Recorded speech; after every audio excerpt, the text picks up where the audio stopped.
Thank you very much, Busi.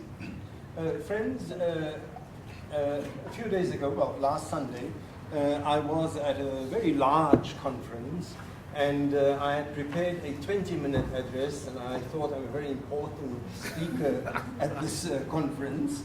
Well, I was an important speaker, but the chairperson was more important than what I was. Perhaps not in real life, but certainly in that session. And he happened to be the producer of a radio program. And he was quite clear. He said that, look, you know, all of you, including Minister Gordon and Zwelinzima Mavavi and Floyd Simambu, all of you have 3 minutes in which to state your case. And you know, on the radio, they very politely say, well, you know, we're quite sure that the minister has more important things to attend to, so we would have to leave it there for the moment. So this guy was the radio producer, and there it was. Each of you have 3 minutes in which, boom, what about my 20-minute presentation? I had to pull it off in 3 minutes. I'm not going to be as ruthless as that radio presenter, whom I haven't forgiven yet. But basically, we have 2 questions to answer for the panelists in the 5 minutes that each of them have. And this is, in your sector, what are some of the most important selling points that you have when it comes to acknowledging your indebtedness to the rest of the continent? That is the first question. The second question is, what can you do concretely in your sector to make sure that this message gets down to ordinary people that you are relating with on a day-to-day basis? A quick one. At UJ, for example, we have very many academics who come from other parts of the world, more specifically from other parts of the continent. They teach our students. Our vast African student body beyond South Africa's border, they enrich our cultural and our student life. And yet, we often don't make our students aware of the fact that the person who's teaching you is a non-South African African. What can UJ do to take the message of our indebtedness to Africa, to its constituency, both academics and students? So the first question is, in your sector, what is your sector's indebtedness to the continent? The second question is, how do you convey this to people that you deal with in your sector or to the South African population at last? I want to start with Mr. Ufukele Khumalo, who is the chairperson of, the executive chairperson of SCORE Metals and was previously employed by ICD. He's also been a part of ICD's executive committee. Of IDC, yes. Okay. I see. Oh, of IDC's executive committee. Mr. Khumalo, over to you. Thank you very much. Good afternoon, ladies and gentlemen, distinguished guests, the ministers. Let me say that all protocol observed. You know, I work for SCORE Metals, and SCORE Metals is a very important company in South Africa. We employ about 7,000 people. We're in the steel industry, which means that we follow the GDP growth of the company. SCORE Metals has been around for more than 90 years, which obviously predates the setting up of the Organization of African Unity. And we have 7 manufacturing sites in 4 African countries. So we are really integrated in the rest of the continent. And because of our geographical presence, you know, we really felt it when there were some issues in South Africa about xenophobia. One of the key lessons we've learned is that as a company in South Africa, a significant company in South Africa, we're not necessarily divorced from South Africa as a country. So we carry the brand, not only for our company, but also of the country when we go abroad. So it's absolutely important that what we do and what we say not only represents ourselves, but it represents the rest of the country here. We also recognize as a company that our trade relationships and our trade flows, within SADC and in the rest of the African continent represents about 10% of our turnover. So this is significant, and we have certainly identified ourselves, and because we're fortunate that we're in the rest of the continent, we've identified ourselves as an African company. But also during this period of xenophobic attacks in South Africa, we have learned that we are still not engaging enough with our employees when it comes to them appreciating the value that the fellow Africans are bringing into the company, first of all, but also into the country. So one of the things that we decided that what we have to do now is to start engaging much, much stronger with our employees, trying to highlight, firstly, or profile the number of employees that we have within the country, within the company. We have about 169 employees that don't necessarily work in South Africa, but work in the rest of the regions. And in South Africa itself, in Score Metals, we have about 120 employees. We will now, from now on, Minister, we've decided that we are going to profile each and every employee within the company to highlight the impact and the change and the contribution that they make within the company itself. We also realize that we have to be a good corporate citizen. There's been a lot talked about being a good corporate citizen, but it's in times like this when you realize how important it is. I mean, we've read in the papers about MTN, when there were challenges during this period of challenges, that already in Nigeria, people were already saying, well, MTN is also South Africa. So we've realized that we really have to be a good corporate citizen and actively participate, not only in South Africa, but participate elsewhere in some of the trade shows, in some of the activities that happen in those regions. I think we also learned that there is a way where people view you as a company. So you view yourself in a particular way, but there's also a way that people view you as a company. As a result of that, we decided that we are now going to have ambassadors. All our employees that interface with our clients, that interface with our stakeholders out there, they will have to be trained and developed into ambassadors. This is very important because they not only get the sales, but they represent us as well as a country. We have also decided to increase our level of indigenization or networks and partnerships in the countries that we operate in. We do not want to be seen as developing and growing ourselves as a company, but we also want to make sure that there is value that we live in the countries that we operate in. We also realize that in Score, as a brand, must be the value of Ubuntu. That value must be visible when you engage with people, and it must be forefront in terms of the thinking and engagement with staff. We also need to work with charities, especially in South Africa. We realize that in Germiston, those who know the area in Germiston will realize that it's an old area. It's got a lot of old stations, train stations. There's a lot of hostels in the vicinity as well. So one of the things that is important is that we need to make sure that we engage with NGOs and charities as well, that will make sure that people who look for asylum are also integrated in South Africa. When you ask me the question, what is the biggest value that we see in the rest of the continent, I think for us is the issue of a market. We have to see the whole of the South African continent as one market.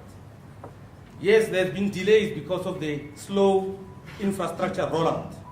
And because of that, we have not developed as fast as we wanted to.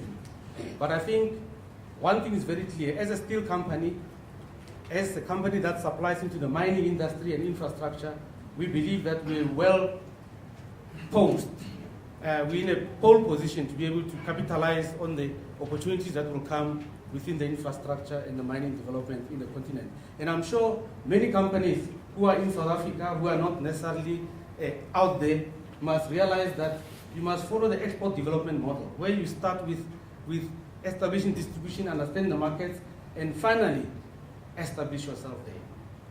I can say without any contradiction that as Core Metals, we're very proud to have been, to be in the countries that we're in at the moment.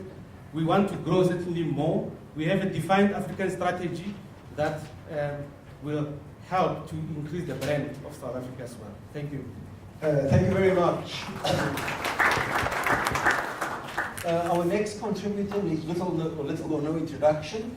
Mr. Bobby Gotzel, who was responsible for me having to reprint the program after I had it down as Bobby Gotzel. Mr. Gotzel is the former CEO of South African Anglo Gold, the mine company Anglo Gold Ashanti, and he's also the chairperson of Business Leadership South Africa. Thanks for joining us, Bobby. Thank you very much, Chair. I want to make 3 points, and I think the first 2 points I want to make answer your first question, and hopefully the third point begins to answer your second. The first proposition is that South Africa's economic linkages with the African continent are good for South African business. And I just want to highlight 4 particular ways in which that statement is true. The first, of course, is markets.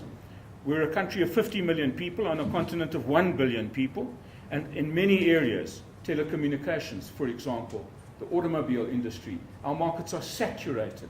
We need to find markets elsewhere, and we should be starting in our own doorstep, where the transportation and market circumstances are similar. The second area, I think, is neglected. It's the area of capital raising, actually. I was delighted when Anglo Gold merged with Ashanti that we listed on the Ghanaian Stock Exchange, and we started to draw capital from Ghanaian retail investors and the members of Ghanaian pension funds and insurance companies. This is a neglected form or source of capital. We talk often in South Africa about foreign direct investment. Almost always the unspoken subtext is foreign is across the sea, far away. But here on our continent, I mean, we should be looking to raise capital, equity and bonds in our own backyard. People from other African countries have benefited South African business. When we merged Anglo Gold and Ashanti, we brought 43 outstanding Ghanaians to our head office, many of them to head functions. We were drawing on a wider talent pool of 1 billion people, not of 50 million people. And then technology. And I'm going to use a mining example. Anglo-American and Anglo Gold knows a lot about digging very deep holes. We like to find gold at great depth, 3 and now even 4 kilometers. The experience of gold mining elsewhere in the continent is predominantly open pit or open cast mining. So we were suddenly gaining assets, gaining management teams, gaining databases about a technology we did not understand. And I think the technological benefit cannot be underestimated. Then the second proposition, South Africa's economic linkages with the African continent are good for other African countries. And I want to be very quick here at the same things: market, capital, people, and technology. And if you don't mind, I know it's not politically correct, but if you don't mind a slightly xenophobic comment about this, I wanted to make the minister nervous. As we integrated these 2 mining companies, we were able to displace many consultants from Canada, much capital goods from North America, much human resource policies from Great Britain.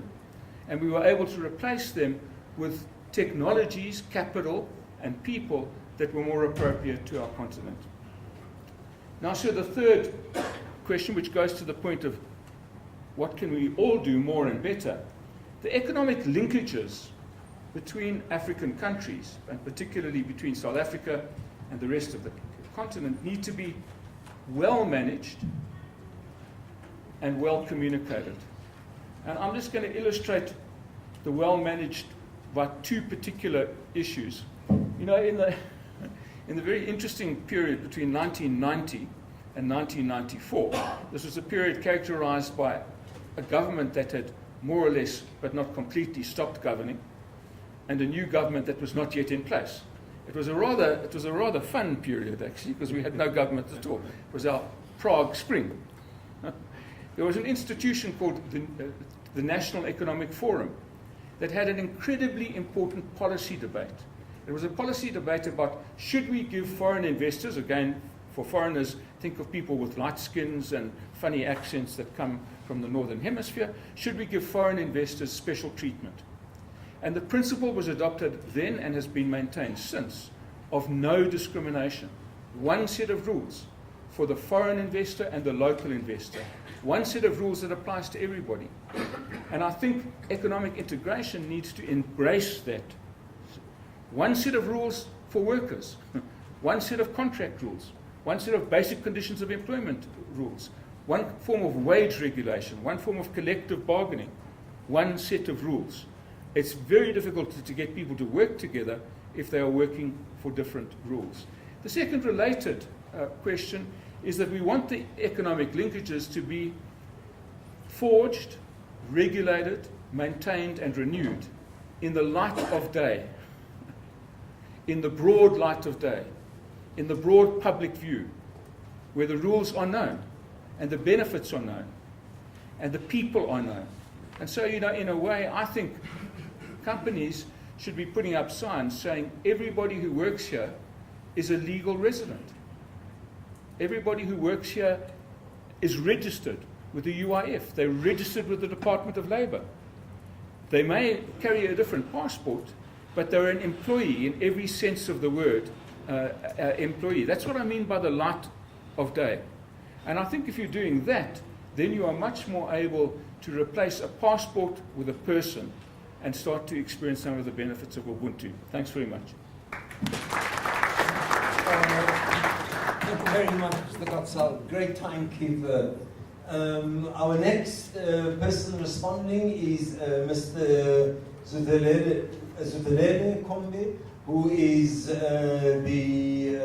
think he's the CEO of the chairperson of Pioneer Foods, one of the largest food companies on the continent. Thank you, Mr. Chair, Mr. Minister, all our academic luminaries, and Madam Coordinator. Thank you very much. Ladies and gentlemen, I actually am the chairman of Pioneer Foods, which is the second largest food production company in South Africa. We employ 14,000 people within South Africa and the continent of Africa. On the JSE, we've got a market cap of 42 billion, and I've been chairman of this company now for 4 years. What I am going to talk about, the minister touched on, it's a bit trivial for this meeting, but it's very important to state that companies like Pioneer Foods have, in the last 5 years, benefited immensely from the influx of our neighboring brothers and sisters. And I'm going to just mention the triviality, which I mentioned before, is that 5 years ago, we as Pioneer Foods, we were baking 1 million loaves a day, and today we are baking 1,800,000 loaves a day. And we have seen that since our brothers felt freely, brothers and sisters felt freely to look for a better life and working conditions in South Africa, we've seen our staple food basket has grown by over 40%. So that is direct benefit from our brothers and sisters coming to live and work amongst us. We have businesses and plants in Zambia.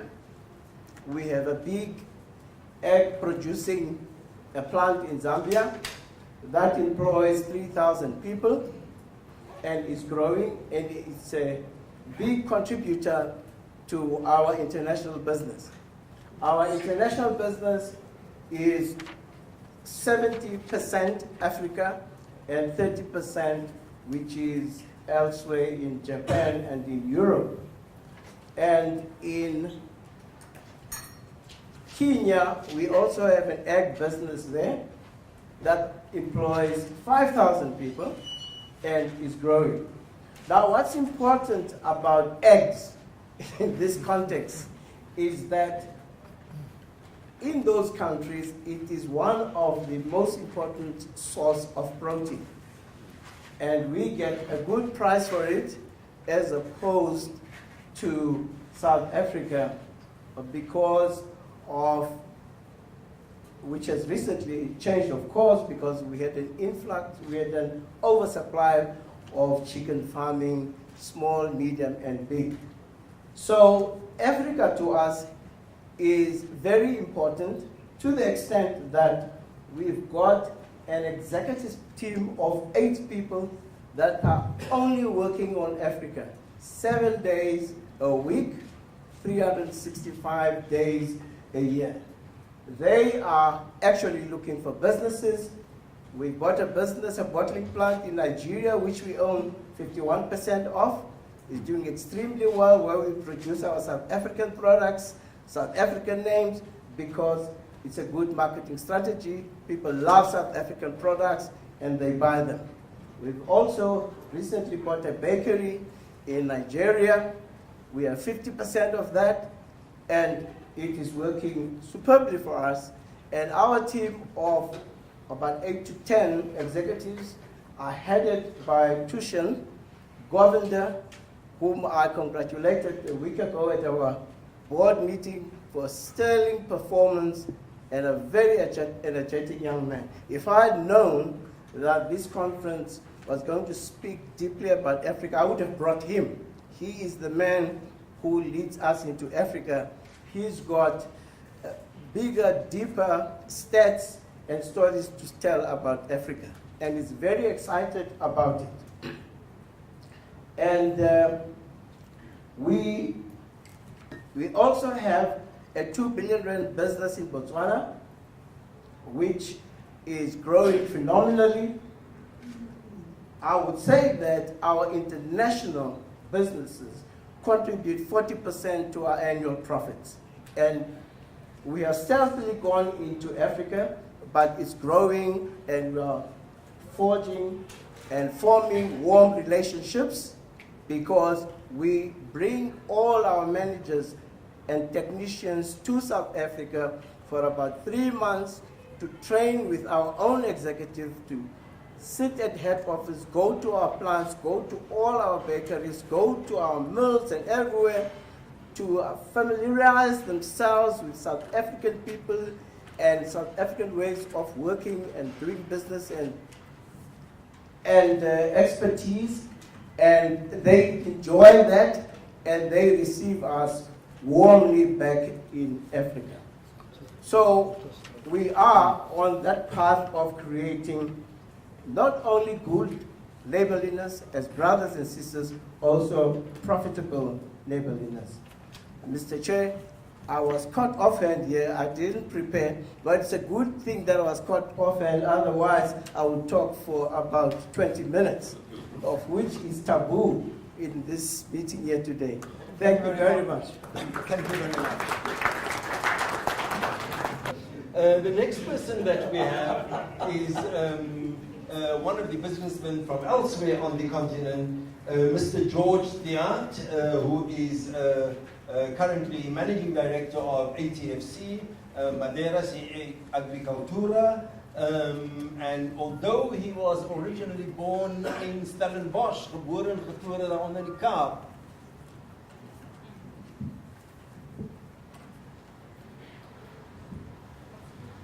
Thank you very much, Chair. Protocol observed, distinguished guests and participants. I appreciate the opportunity to briefly share some of the mutual beneficiation and communication experiences we have in the rural forestry and agricultural development as a diverse $125 million investment project with the South African Foundation and soon the IDC as a partner. We are operating on a very sensitive interface of large-scale community-owned land entrusted to us by the owner communities and the government of Mozambique. To develop in order to both meet the business objectives through ethical profitability and investing in the aspirations and socio-economic needs of the communities. Those communities are entrusting us with their major asset, their land. This is a responsibility we take very seriously. Job creation and skills development is at the forefront of this responsibility. In our case, 1,850 permanent job opportunities as we develop the project to full capacity, as well as intensive skill development throughout the project establishment.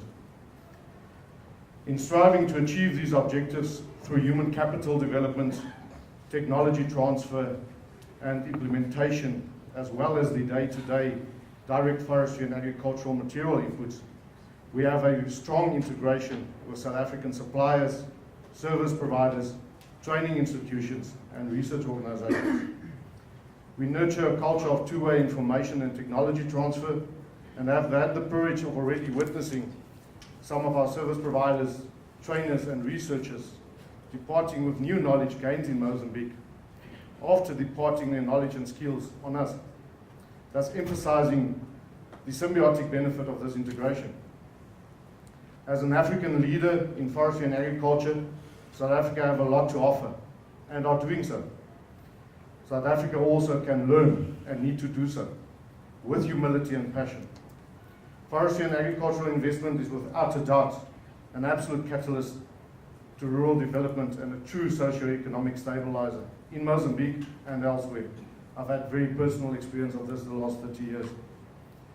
I believe that a culture of humility and a focus on understanding and mapping the critical dynamics of collective and individual community aspirations in rural land investment and development can further strengthen the mutual economic benefit where South African companies or South African initiated investment projects engage.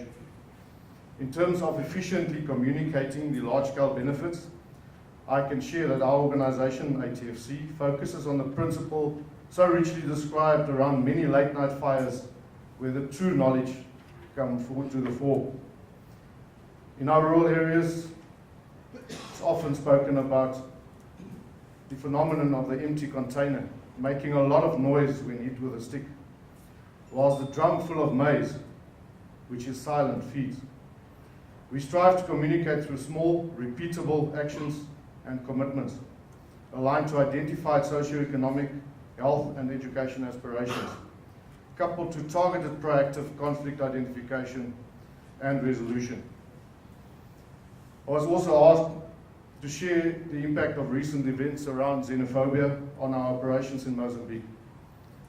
We are based in central North Mozambique, in around the districts of Namaroy and Mulumbu. We experienced limited impact of our supply lines, our logistical supply lines through Malawi, Zimbabwe, and specifically southern Mozambique. More difficult was answering the questions of valued colleagues, friends, and general society on the reasons for the reported actions. As a wish, one can only express that fellow Africans experience the same dignity, welcoming, and accommodating reception we receive elsewhere, and certainly in Mozambique. As long as one engages within the required legal framework and with respect, we have always found ourselves welcome and open to business. In closing, is South Africa making a contribution to rural development and job creation in Mozambique? Absolutely yes. Can South Africa engage more opportunities? Yes. Is the relationship mutually beneficial? Yes, without a doubt. Thank you very much. Thank you very much, George. Colleagues, friends, I mean, it is quite clear that a huge amount of cooperation work is being done. The impact of South African businesses on Africa, that is evident.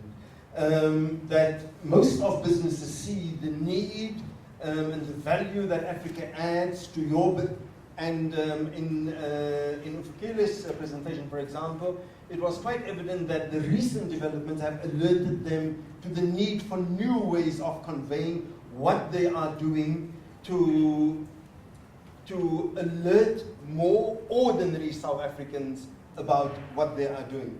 And it is this that I'd like to hear a bit more about from the other presenters.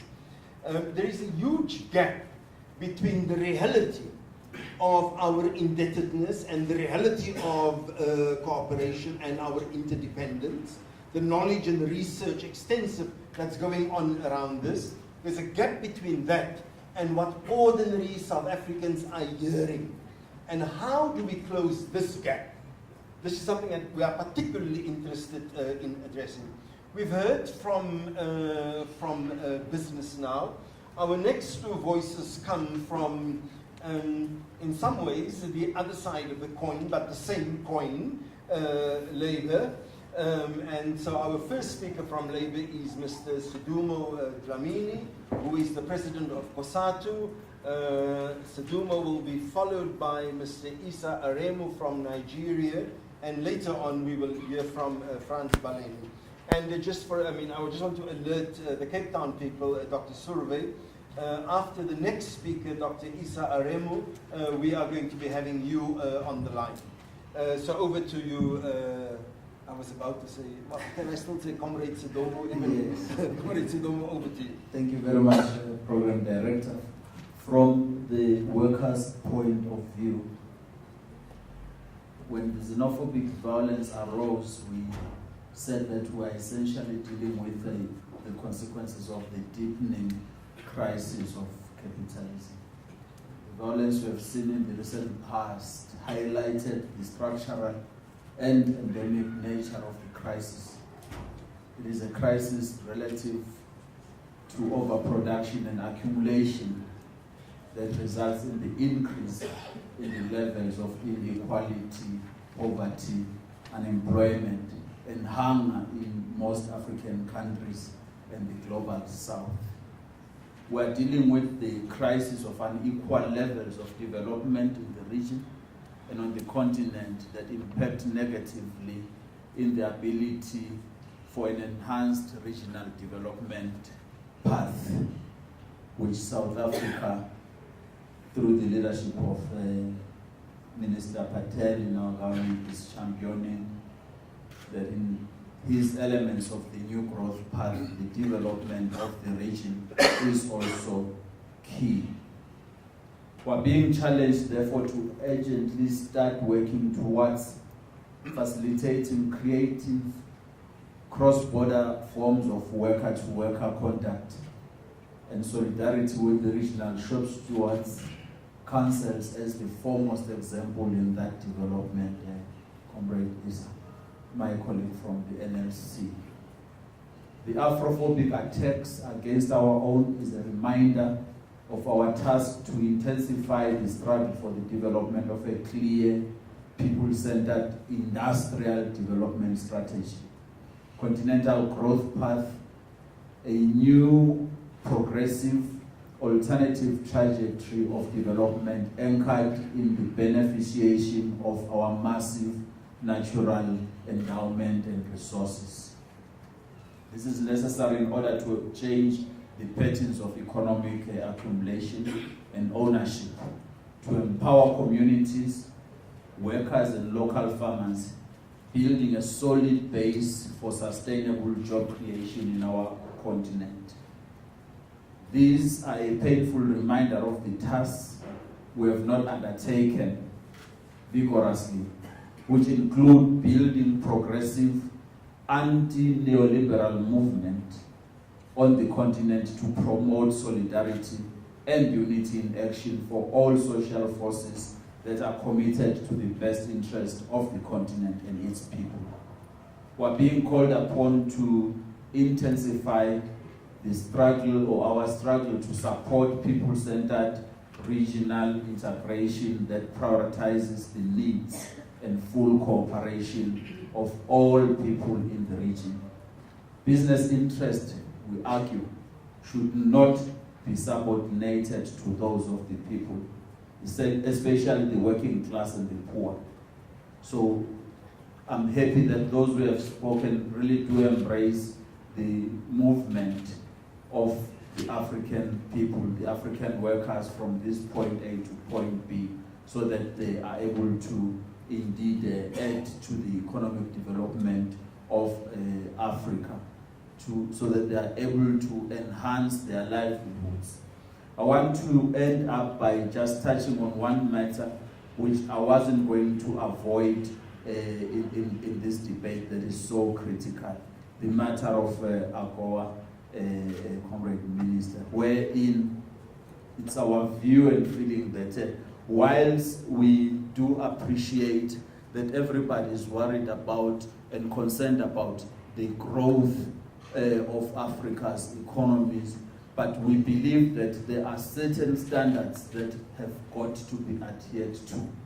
And I raise the point so that we are not going to be transferring problems from one country to another by just undermining certain standards in other countries, wherein we're supposed to be ensuring that workers are able to do their bit wherever they are employed. Thank you very much.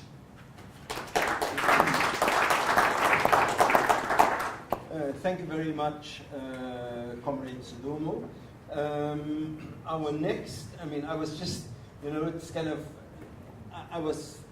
the strange thing, so the one was I had Sudumo Dlamini representing South African Labour, and then the next speaker is Mr. Isa Aremu, who is from the Nigerian Labour Congress. And then, but in theory, it looks like, so there was South African Labour, and the next is you have non-South African Labour. But Mr. Sudumo himself is also from Swaziland. And then a number of our other speakers, the speaker before, for example, is a South African from Stellenbosch, but operating at the moment in Mozambique. And then the UJ academic is very much a UJ academic, but also from Ethiopia. And so it's not simply a question of South African or African. All of our identities are intertwined.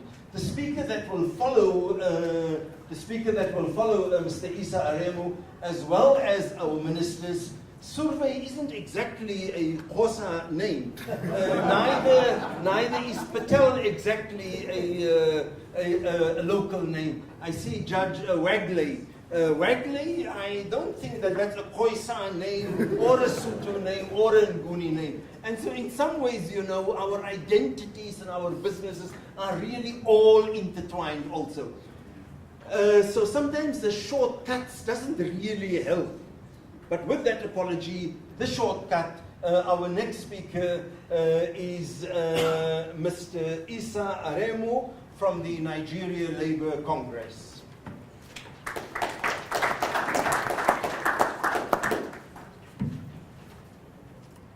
Chairman, I think you have to indulge me a bit with extra 1 minute, but in the first, well, that's quite difficult for me to say, the first African, non-South Africa to speak I need to also formally register our special gratitude and appreciation to the Economic Development Department under the leadership of the Honorable Minister, Comrade EP Ibrahim, who has extended the invitation to us to be part of this conversation.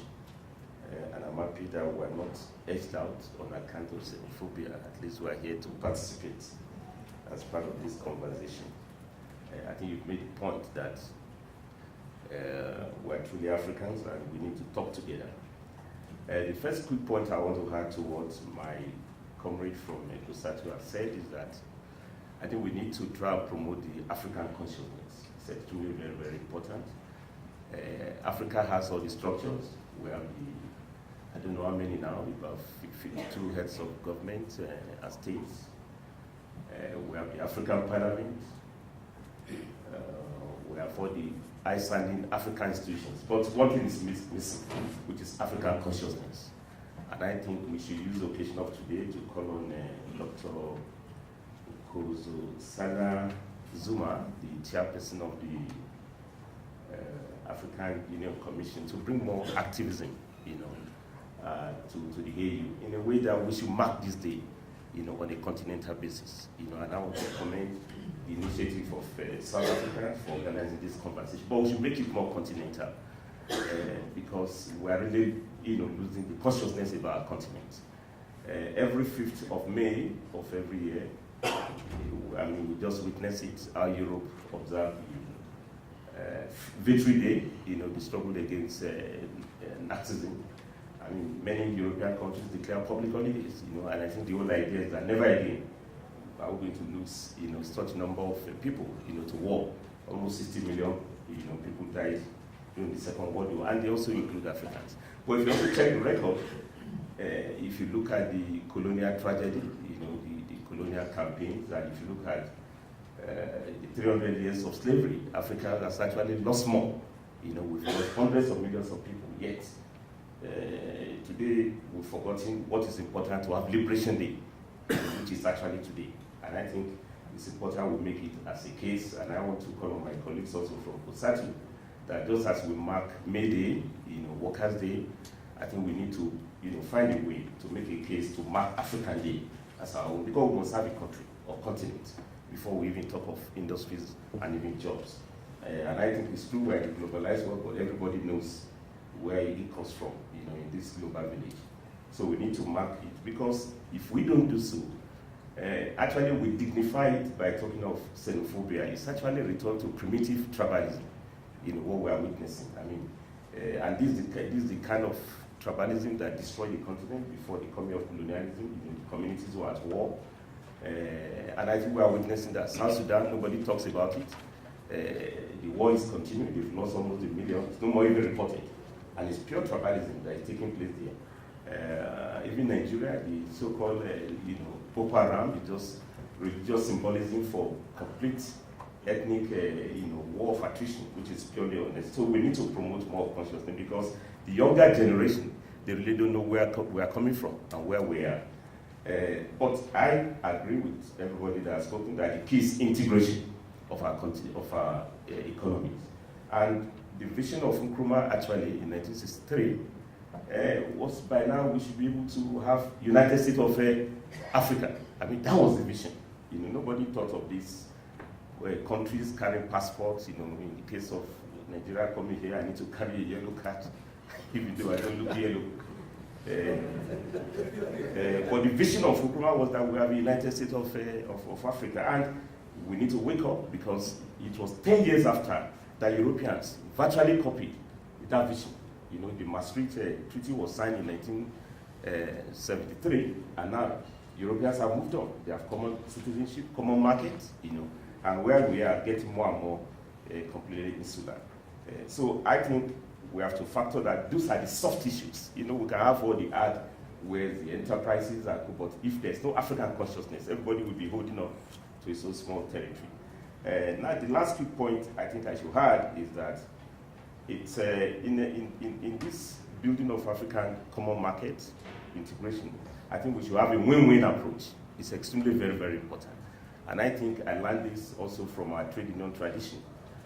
Francis, we just returned from Sweden last week, in which the Swedish Prime Minister brought to bear his trade union experience, in doing engagement as Prime Minister of Sweden. And I think our approach in trade union movement is that everybody must be a winner. We can't afford zero-sum game. Workers must have shared benefits. We must also protect the enterprise as well as the interests of the employers. And I think we should carry this to the integration in the continent. I'm so happy to hear the story that this water comes from Lesotho. Although I would like to hear more that as we are selling to Zimbabwe, plastic and textile, there's also something in return coming back. And I'm so happy to hear the story from, I think, the business community here to hear that South Africa needs to expand the market, especially for automobiles and cool. But I think it's important to also find it's not just to sell the cars. I think we should also try to assemble and transfer technology in this country and create jobs. In that case, there will be sense of ownership, because increasingly, and we have to do so as of self-enlightenment. The Chinese are fully here in large number now. The Chinese they are also rolling back, they are divesting, and they are bringing back finished goods. They are collecting our raw materials, and not only that, they are even bringing human beings in large number. That's why there's a new dangerous xenophobia. Just about 3 weeks ago, there was massive demonstration against the Chinese in the city of Kano, because they've dominated the markets everywhere. I think what we need to do as Africans is that first we must add value to our raw materials and create jobs. Otherwise, if we also have an approach of zero-sum game, in which we are talking about the impact of Africa on South Africa economy, I think by next year, this conversation should change the narrative. It has to be impact of African economies. In that case, we can all take stock, and everybody will get bought, to that process. And I want to end with practical example of what we've done at the level of trade union movement. As early as late 90s, I think we started that with SATU, when the Honorable Minister was the General Secretary of SATU. Together with our union, we had a bilateral relationship. And fantastic, we exchange organizers, we've done solidarities in such a way that we understand each other. As a matter of fact, I can proudly say I'm a South African trade unionist, because I'm very well at home.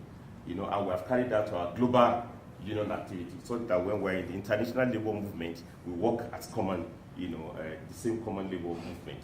Because we realize that if we operate separately, we'll be defeated separately. I think the key word is integration that gives us win-win approach. Thank you very much.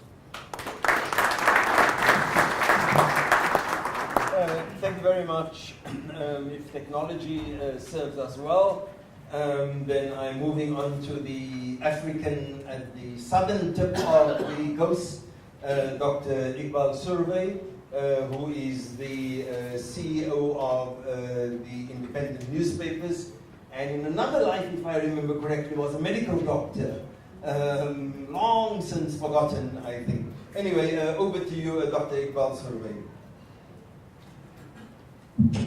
Thank you very much for the opportunity to be able to say a few words, and also for hosting this wonderful event.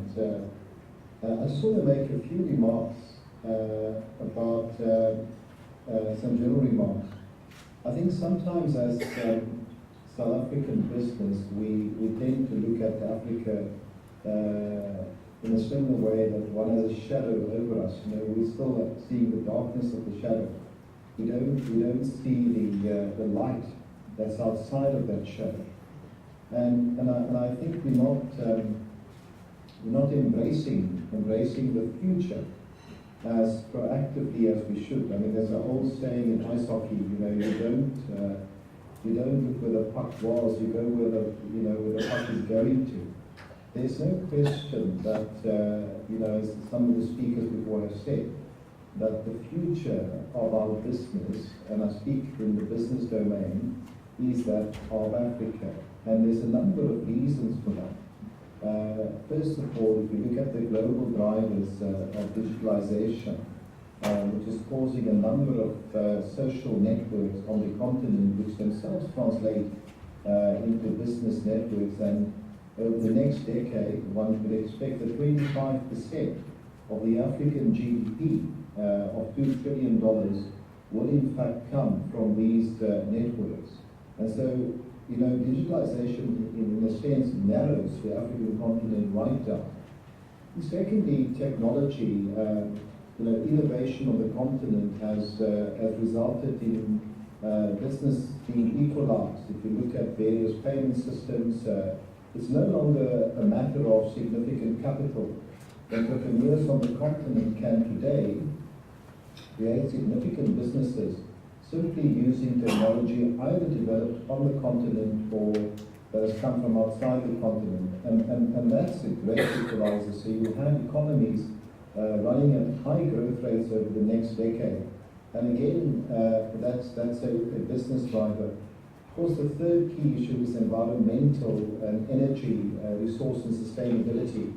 There's no question that this is a continent-wide sort of imperative or requirement, and no country on the continent can look at energy resources in isolation of countries surrounding it, both in terms of production of energy and also in terms of distribution of energy.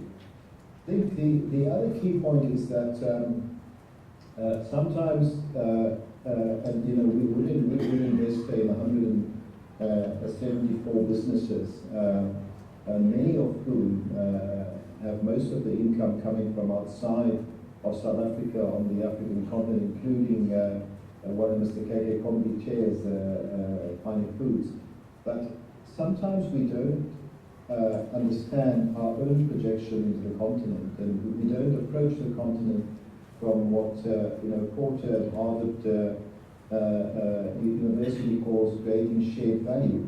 We look at the continent purely in terms of what we can get out of the continent. And I think that narrative as business people, which just continues the narrative of others that the continent is the other. I think what we should be doing as business is in fact saying, well, how do we use our investments, our resources, our talent within our organizations to be able to create shared value which improves the lives of people on the continent? How do we use business in fact to fill the gaps which can improve people's lives, either with products or services on the continent?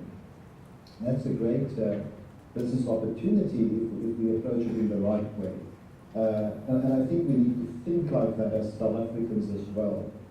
Sometimes a lot of what we do has the right intention, but the way that we do it doesn't quite create the correct environment. But the other factor on the continent is talent. Africa is blessed in that it's got the youngest population in the world, and will have the youngest educated population in the world in the next 2 decades. So if we don't, and the key for economies of the future, business of the future, is in fact talent. And we should look at Africa as a pool of talent, and developing the talent jointly to create the environment for African growth. Those are just a few of the remarks I want to make in general about how we do business on the continent and how, and specifically around the business domain. Coming to media, there's a number of areas, and I wear various hats over here.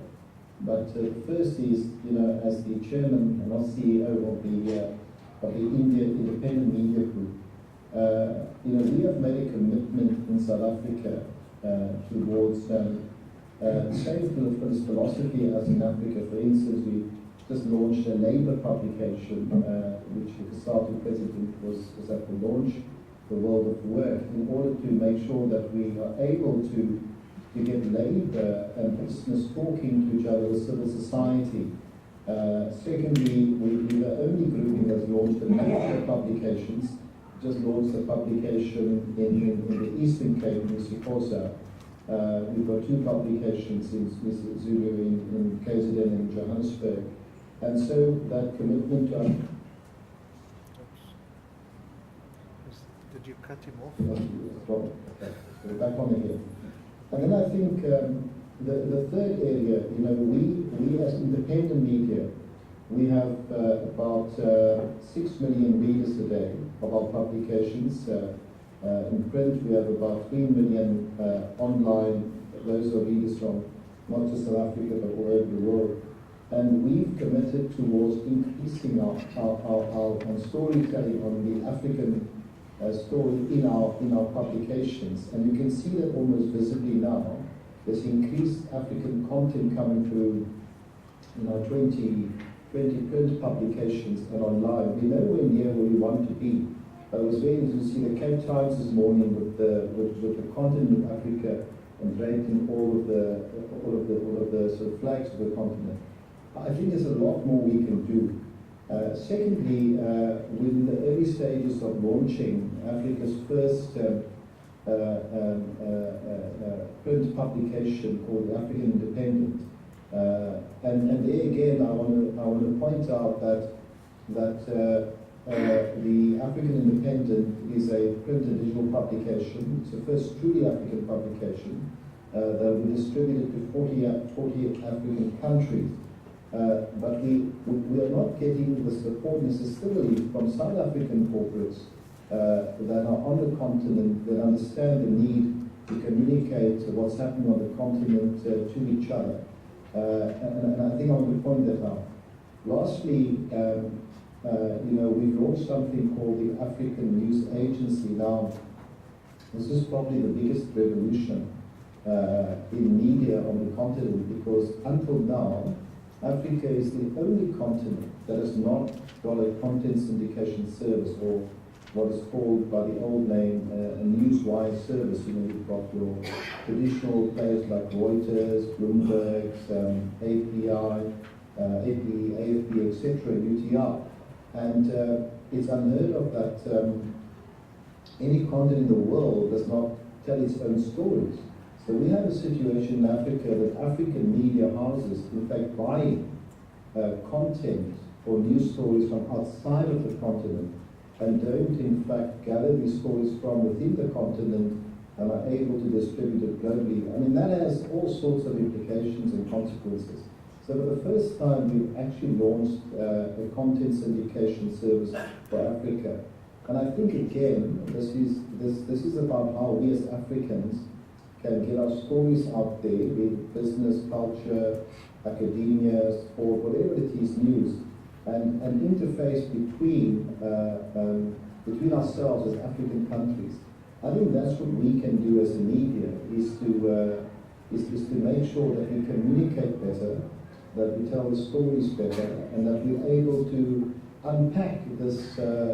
Part of the challenge in Africa is that we see people as countries, or we see them as tribes, as someone said earlier. But in fact, people are very, different. Each has their own uniqueness, and each have their own strengths and weaknesses and aspirations. And it's about unpacking all of that in a storytelling form, whether it is through social media, content syndication services, print, online, television, whatever it is. I think that's what we have to get right. Part of the challenge in South Africa today, and there are numerous causes as to some of the challenges we've faced in the last 2 or 3 months in South Africa, but part of the challenge is that we are not succeeding in telling and unpacking the story of Africans within our own country, and similarly telling the stories of South Africa from the African continent. I think we must, as a priority, we must start telling South Africa's story as well on the continent. Those are just my few remarks with regard to the media. I'll be very happy to contribute concretely in the 3 areas of either independent media, the African Independent, or the African News Agency, to see how we can even maybe partner the University of Johannesburg in a formal partnership to get more content distributed through these various platforms onto the global stage. Thank you very much.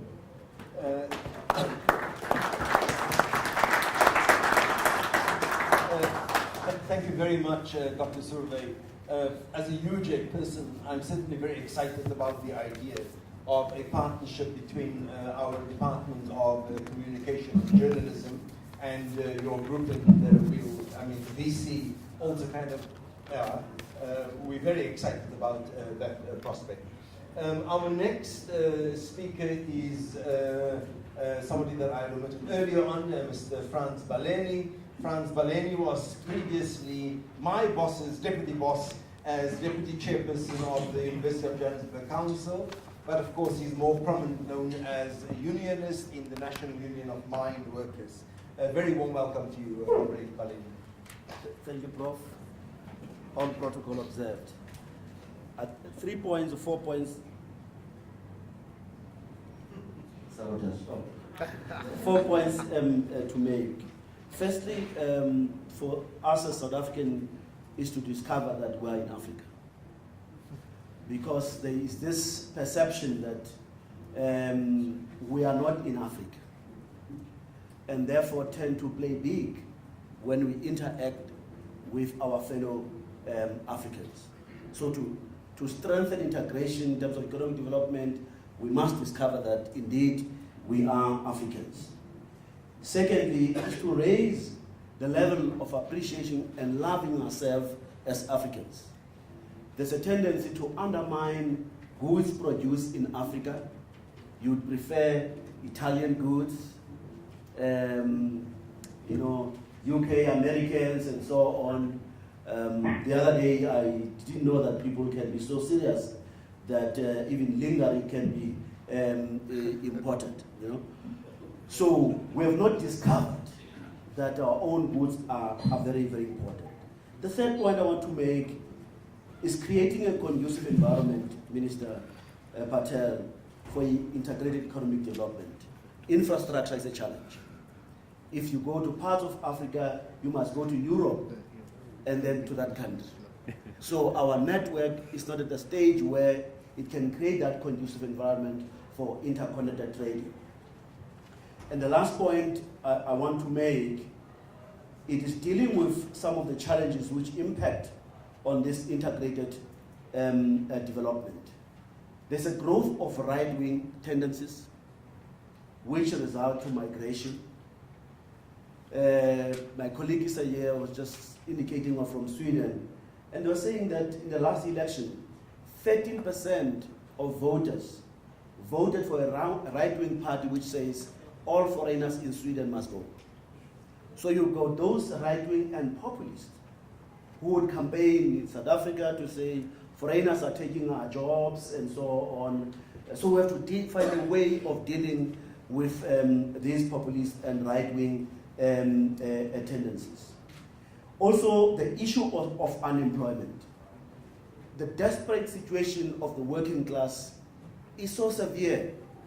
And I want to illustrate this by a Lesotho worker who was about to cross the Caledon River, and he said, in Mogari in Lesotho, which is Caledon in English, Mogari, as I'm about to cross you, cleanse me. I'm going to a white man's place, which is very dangerous. I might not come back alive. Cleanse me so that if I go to heaven, I can go clean. It's only a desperate person who do that I'm going to a mines, chances are that I might die.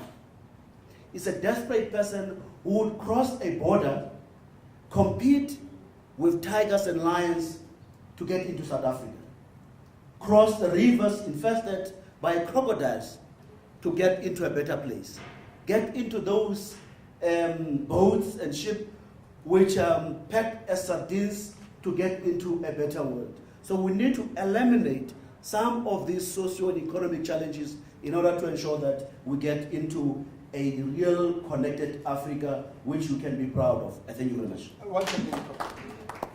Comrade Valeri, if I may just interrupt with a question, although it's not question time. The one is, I don't want to reduce the question of xenophobia to it is just the working class, it's just people in the townships and so on. Certainly it manifests itself stronger there, although it may be characteristics also of other levels of society. Now, you in the position where you are in Num, where a very large amount of your workers are actually foreign workers or workers from our neighboring countries or migrant laborers. This on the one hand. And on the other hand, as a part of the larger trade union movement, of all the people in the room here, other than Comrade Sodomo, your sector is one of the sectors that it is a sector that organizes most closely with the working class and ordinary people. If I may put it crudely, I haven't heard from you what is there that the unions can do to take the message of our indebtedness to the other membership of the non-South African membership of your own unions and the working class in South Africa in general. So what can COSATU in general and NUM do to take the message of our indebtedness to the continent to its quote-unquote constituency? Prof, I think the easier way is to raise awareness and up class consciousness, basically, of the organized workers and the working class in general. Let me give an example. When we started, before we started in the mining industry, Bob, you would know, people are accommodated according to the language they speak. Mainly people from Lesotho, Lesotho speaking, and the Xhosas, Swazis, Mozambicans. We had a lot of tribal conflict, which resulted to a lot of death, people being injured. But our presence resulted to upping the awareness to say, you don't have anything to do in terms of, you are not going to gain by killing another person who's not speaking your language. And today we have eliminated tribalism in the mining industry. If you look at the mining industry itself, we are so indebted that the industrialization of South Africa actually was driven by foreigners from Europe, because they had the skills, the mining skills. Later on, Africa, we even imported Chinese to get into South Africa to develop this country. So mining industry itself is so indebted to people who come out of this country and in the region in particular, because at one point, 70% of mine workers were coming from SADC. That is now being reduced to about 35% of foreign workers. Thank you very much. Thank you. Our next contributor is Mr. Yunus Sheikh, who is by profession a lawyer, but he is one of the directors of HCI, and he is speaking in that capacity. After that, I will make a much anticipated announcement about tea. Yunus, where are you joining us from? From Cape Town, and now you're really unfair. Oh, okay. I must have got this instant notification. Perhaps I should just make mention of some brief comments that I've been thinking about. Our group, by the way, has got extensive media interest here in South Africa, as in ETV and ENCA, and across the African continent as well. Within the media group, we obviously put this issue to the fore and challenge the nation to address this matter. And we do so persistently. But apart from just the question of what is that each company can do, as ourselves as a company, we operate, I would say, in 3 sectors all across the economy. That makes it abundantly clear that business in South Africa, and as it goes across Africa, will be confronted by a set of issues, and these issues are common in all our countries. We involved in oil and gas in West Africa, in media throughout Africa, in mining in Mozambique and some parts of Africa, and in the hotel industry quite extensively in Africa. What we discover is that there's an enormous amount of reception or welcomingness of South African investments, business, and other initiatives in Africa. And in reciprocity, in our group certainly, we bring across a fair amount of fellow Africans, whether in the hotel industry, so that when you come to our hotels, you may meet a fellow African serving you, whether as a waiter, whether as a manager, and across the company. In practical ways, what we try to do is integrate the workforce of our company, whether in the hotel section or mining section, such that you will experience quite a cosmopolitan company with employees from around the continent. That's one practical way. We try to advance the notions that we are in one continent. We try to promote trade across the continent. But here in South Africa, for example, in very practical ways, we will, for example, in our bursary schemes, ensure, and I think we are one of the few companies who do this, that Africans from elsewhere in the country, whether they're even continental, whether they're even migrating here for short term, are entitled to bursaries, are entitled to skills training. And we find quite a significant number of Africans to attend universities and technicons in the region. So whether it is at the level of the workforce, whether it is at the level of technical training, and whether it is in the media stories we tell on our media station, we invite our country as a whole to be embracing of all Africa. But on the other hand, and not to lose this point, and I'm not trying to diminish the fact that we've had quite an affordable country. But Critical. from certain points who are made, that it is our nationalism from all spirit in anti-xenophobic ways. I wouldn't say that it's entirely so. I don't get that impression. I concede we do have sporadic area-specific events that have occurred, and they are troubling and they warrant attention. On the other hand, you also get in Africa problems, let's say, with Chinese entering into maybe it's Botswana or some aspects of it. So the general point I'm trying to make is we should note that all of the continent is experiencing a transformation.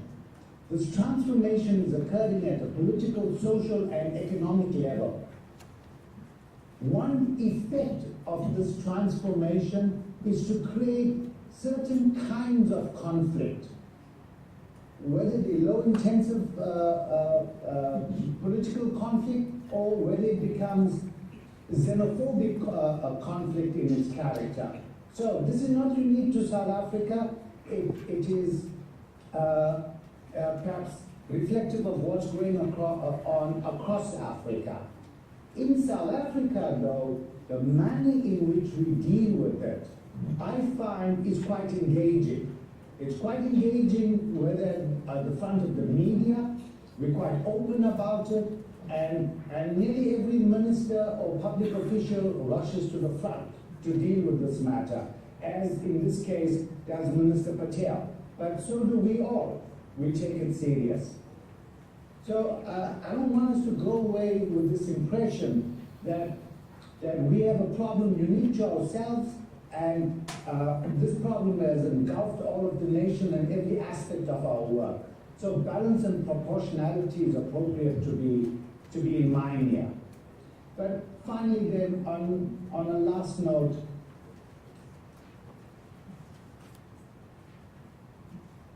we have to acknowledge the stress that the nation confronts economically. And the stress finds expression in some sections of society, particularly on the contestation around jobs.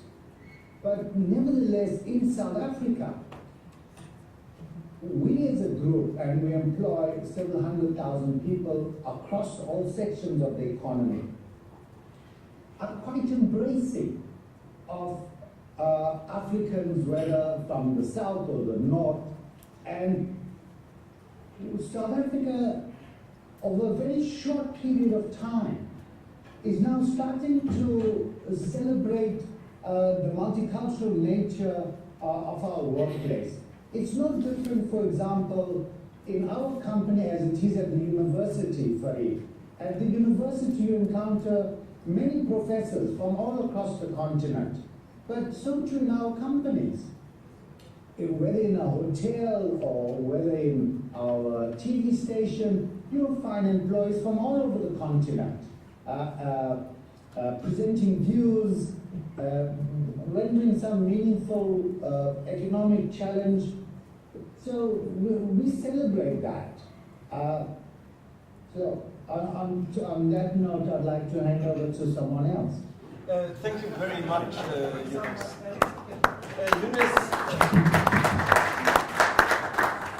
Thank you very much. Yunus, I'm very deeply grateful for the one element that you inserted into this debate. One of the things that I find is that despite often even our businessmen who travel a lot, our academics who travel abroad, our politicians who travel abroad, we remain in many ways quite insular in our heads, even in our approach to the question of xenophobia in our country. The way we focus on it and the way, I think quite rightly so, we were angstig. We felt a sense of loathing, of self-loathing at it, but a sense of proportionality. I mean, look at what is happening in Indonesia at the moment, off the coast of Malaysia. The thousands of Burmese people, refugees, the Rohingya refugees, caught between Indonesia and Australia, Malaysia and Australia on the one hand. And look at how Australia is closing off its territories. Forget about Australia and New Zealand. Look at what is happening in the Mediterranean with refugees from Africa being blocked from entering very wealthy countries that certainly, by the standards of, say, a country like Pakistan that has got more than 1.7 million refugees already.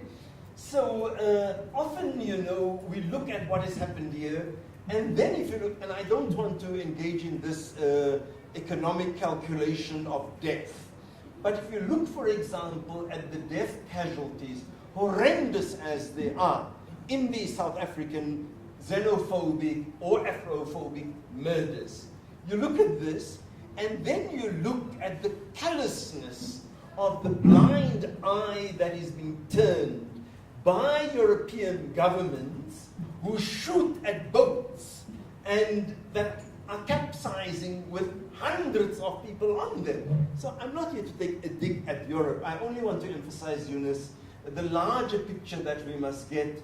And in this sense, the one is, two looked out from behind prison bars. The one saw mud, the other saw stars. And often as South Africans, we are inclined only to see the mud. So while we do have the challenge of getting our message of interdependence across to other people, we also need to do so with a sense of proportionality and celebrate where we actually are. Okay. Anyway, we are on to our next respondent, who is one of our local academics, international academics, Dr. Judith Versailles, who is from UJ. Thank you very much. And Ethiopia. Eritrea. And Eritrea. Oh, God, that's another good Apologies. No, it's okay. I love my Egyptian brothers and sisters. Thank you for inviting the Center for Competition, Regulation and Economic Development to participate in this very important debate. Since 2011, Africa has become the most important market for South African manufactured exports. SADC alone absorbs 1/3 of South African manufactured exports. With the rest of the continent, this share rises to 40%. The two top products exported to SADC in the past few years have been machinery, especially mining-related machinery, and food products. Both of these have grown by 20% on average per year in the past decade. So this is just to sketch the importance of the regional market for South Africa, but I'm not going to elaborate on that. I think the previous speakers have done it much better than I could. What I'd like to do is to turn a minute to look at the region. And I'd like to take Zambia as an example. Zambia's GDP has grown enormously in the past 10 years. As you know, it has been driven by the copper exports and the commodity price movement. What is very interesting from an industrial development point of view is that in 2013, 1/3 of Zambia's exports were actually not refined copper or copper ores. They were non-traditional exports, and two things stand out in particular. The first one, an increasing share and fast-growing share of value-added manufactured exports, such as cement, copper semi-fabricates, animal feed, iron and steel fabricated products.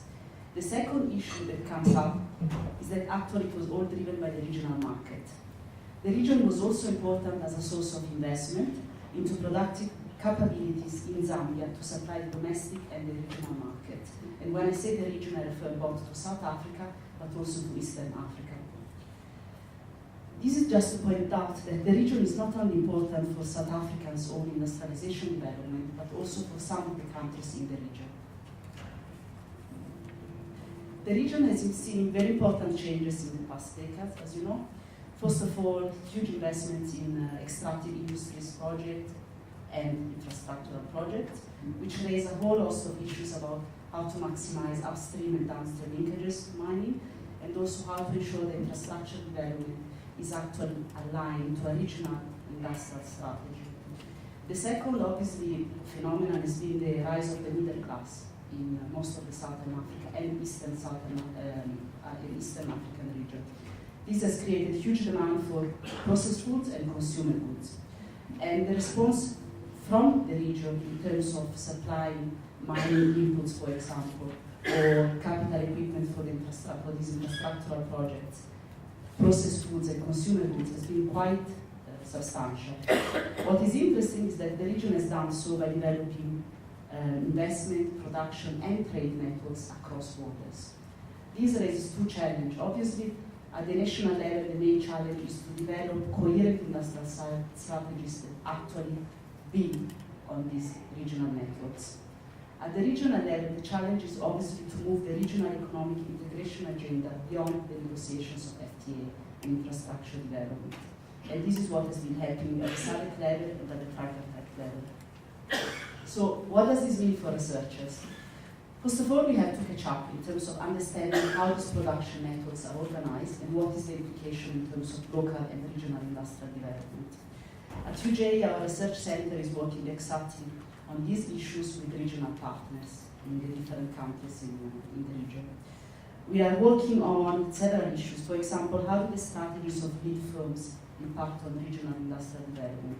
For example, this year we're starting a project looking at the centralized procurement strategies of South African supermarkets and how this impact on local and regional sourcing. How do monopolies and cartels organized at regional level affect downstream industries in terms of their own competitiveness? And last year we have been working on case studies on sugar in Southern Africa and fertilizers in Eastern Africa. The other issue is whether there are conflicting policies in terms of export ban or import bans or local content policies that actually make it difficult for business to develop regional strategies, and how these policies can be harmonized to actually support regional industrialization projects. The last issue, which obviously is probably the most relevant one for policymakers, is what would regional cooperation and industrial development look like? How do you work to create win-win outcomes that actually support the industrialization ambition, not only of South Africa, but also of countries in the region? And this will be probably the most critical challenge in terms of regional cooperation. At CRED, we think that one of the most important things we can do to work with the region is actually to develop strong regional partnerships at the institutional level. And we are happy to see that ZIPAR from Zambia and ZEPAO from Zimbabwe are here in the audience. We have worked with them to address some of these research agendas, but we think this type of partnership should be brought one level further in terms of exchange programs, for example, of students and researchers. Not only of regional students and researchers coming to South Africa, but also the other way around, of actually South African researchers moving into the region and working with these institutions. The next step is obviously to engage with policymakers, and we have been doing that with open platforms, with dissemination workshops, etc. Obviously, there is much more we can do in that area as UJ and as a research center. And the last one is obviously engaging with the media in different ways, and we're welcome the suggestion by independent media in this regard.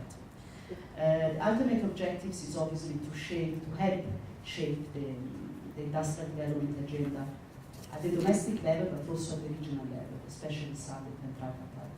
Thank you. Thank you very much, Judith. Chairperson, ladies and gentlemen, good evening. If I knew I had to speak here, I would not have attended this symposium. But I would like to speak to the first point, our indebtedness to African countries. When some of us were in exile, comrades received the higher education, no, not higher education, primary and high school education. Quite a number of comrades left the country at a tender age. So high school education was received in Zambia, Tanzania, and Angola. Later on, we received military training in Angola, Mozambique, and some comrades went to Ethiopia, and then some of us went to East Germany and Russia. The contribution did not end there. When some ended up on Robben Island, we also received support from the anti-apartheid movement, which African countries played a great role in. Now, from a parliamentary perspective, I believe that there's what's called the Interparliamentary Union. There's a greater role that the Interparliamentary Union can play, and also the Pan-African Parliament can play in fostering greater economic integration amongst SADC and other economic regions of Africa. But the more important role directly with reference to Parliament is that of members of Parliament. Members of Parliament are responsible for piloting legislation through Parliament. And a number of the treaties that have to have a passage through Parliament have to be processed by members of Parliament. So if members of Parliament are knowledgeable, up to date with the urgency of them doing their work expeditiously in Parliament, then a number of the treaties, protocols that are passed can come into effect at a shorter period of time. The responsibility of members of Parliament is also not only to pilot legislation through Parliament, but also oversight over the laws and regulations that have been passed. Are there areas that need improvement? Are there unintended consequences? Is there a need for laws to be re-examined and amended? So that's also a further role that Parliament can play. But the last one that I would also like to comment on, all members of Parliament have constituency offices. And constituency offices are outreach offices. So members of Parliament have the ability to interact on a range of issues with their communities and to share information in regard to how we relate, how we as South Africans form part of the African continent, and what debt South African democracy owes to the rest of Africa. So on an ongoing basis, those offices can be properly utilized in order to spread the word, as it were. Thank you, Chair. Thank you very much.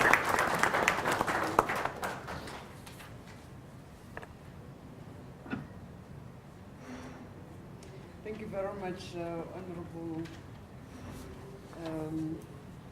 Ben Martins.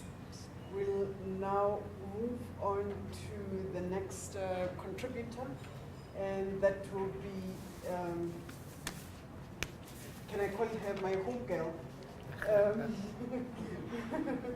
Lady originally from Mpumalanga, Honorable Ms. Matulare Coleman, who is chairperson of the Portfolio Committee on Economic Development. Ma'am, over to you.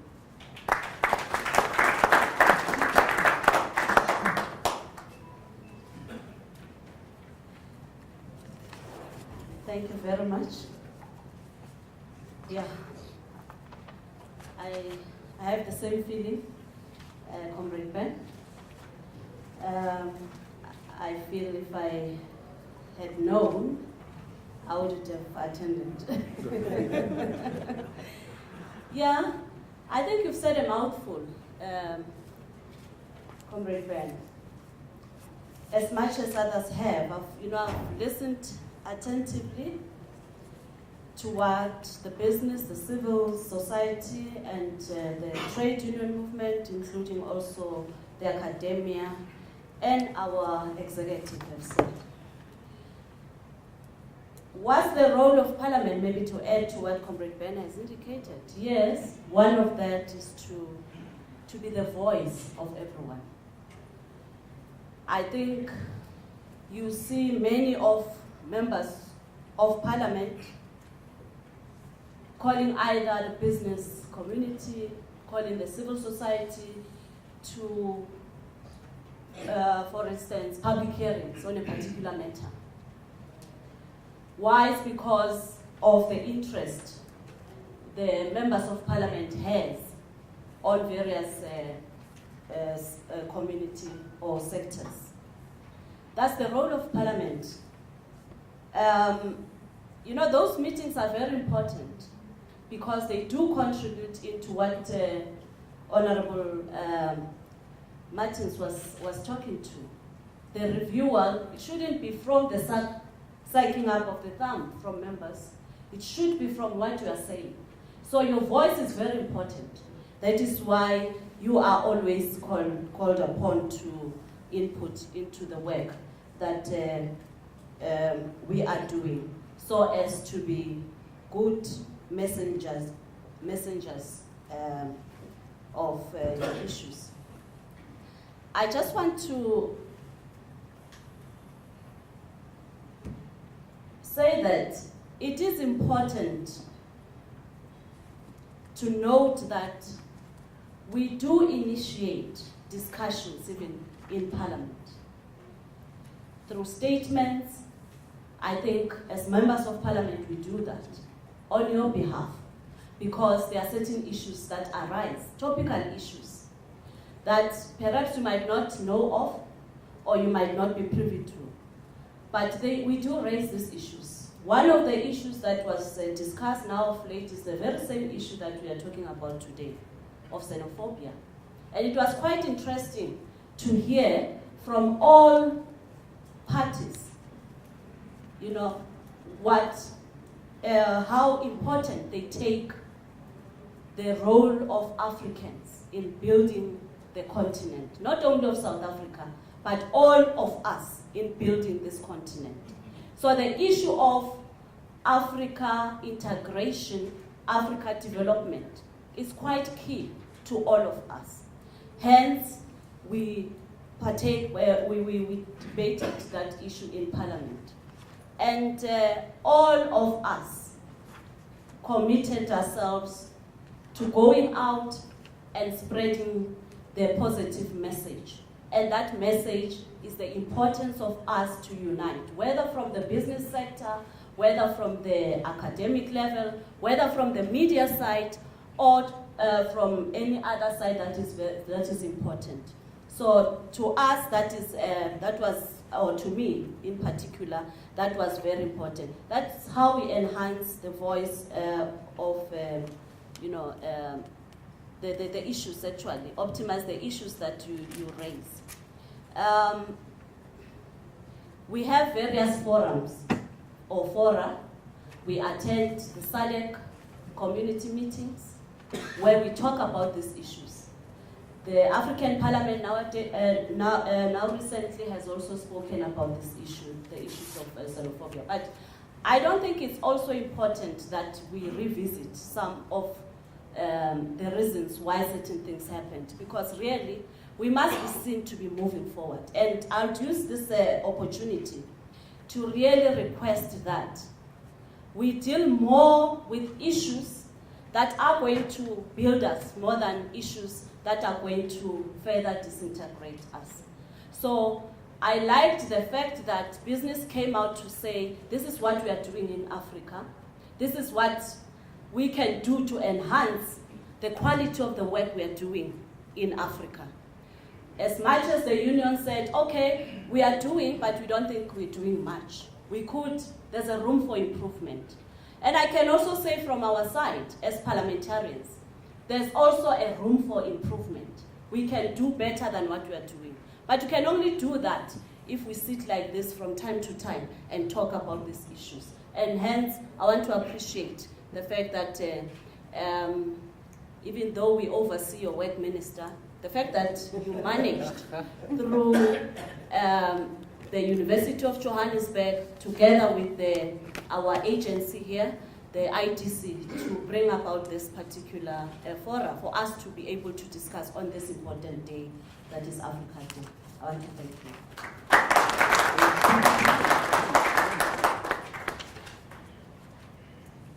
Thank you so much, Honorable Chairperson. We appreciate you and we appreciate your input.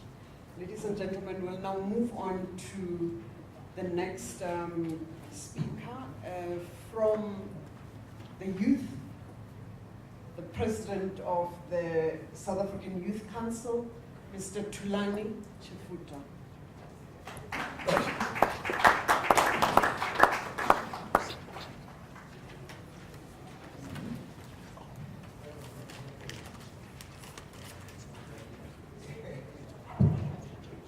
Chairperson, in conclusion, we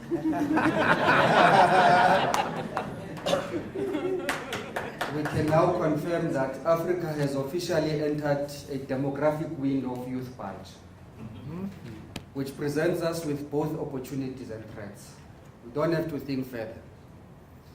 Opportunities will see us only when we invest in the lives of young people now, so that later on they become assets. Signs of threat have already begun to show across Africa of what idling young people can do to their communities and society as a whole. This brings about increased competition for space, opportunities, and resources. And high youth unemployment does not help, it exacerbates the case even further. And these frustrations find expressions in what we see in our communities. What is called service delivery, protests, the xenophobic attacks, and so on. The bigger question is, why is it that young people are so agitated and readily available? On the call of go, you find them in the streets. What is it that they are not doing that they should be doing at the time when, on the word go, they are readily available? With the recent spate of xenophobic attacks, there are very scary and deeper implications. One of those, which many of us do not think about, is the isolation of South Africa from other African countries. We have seen protests into South African embassies and companies abroad. We have seen mounting calls for boycotting of South African products, services, and companies. And deeper, this talks to questioning the moral standing of South Africa to even lead the African Union Commission. That if you cannot coexist South Africans with other Africans in your own space, why are you fit to lead the African Union Commission? But the bottom line is that South Africa can't be an island of success in an ocean of misery in Africa. What has to be done? In our space, we think that civic education should reign supreme. We are prepared to be taught on the contribution that other African countries have played in the liberation of South Africa. If all these opportunities that we talk about are as a result of democracy, we must equally appreciate how did this democracy come about. It does not only happen at a global or macro level. It is the same even in households. If the children do not appreciate the toil of parents in buying them a pair of shoes, after school they go and play soccer, kick stones, and the shoes are finished.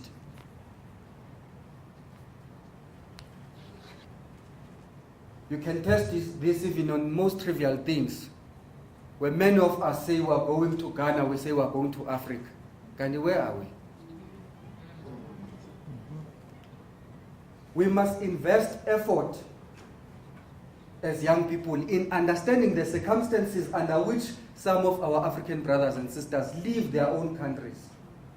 But that on its own seek to problematize the presence of Africans in South Africa, which is in Africa. Our narrative does not say anything about academics that contribute in our own knowledge generation for our own economy in South Africa. So, we must understand Africa better. Social mobilization and youth dialogues should be part of the solution. We have seen the role of social media. And one of the things that we must instill in the mindsets of young South Africans is that, especially progressive young people, is that when we are being contested on the social media, ours must not be to complain about social media, but we must enter the fray and take the battle to the very same social media. We have seen the scary pictures that have been posted of things that were not part of this xenophobic attacks. One old lady, when asked how many people were killed, she said, hey, they ran into hundreds. Because the pictures that have been shown seek to exacerbate the picture. One of the things that we will be doing now in June is that last week we just got a confirmation from the Department of International Relations and Cooperation that they will help us train 18 young people on conflict management, mediation, and all those, 2 from each province, which will be our first line of ambassadors that will be going to schools for public education and awareness on these issues. We also want to push the very same department, working with others, that we must just prioritize at least posting 1 young person to each of the embassies we have in Africa, just for exposure.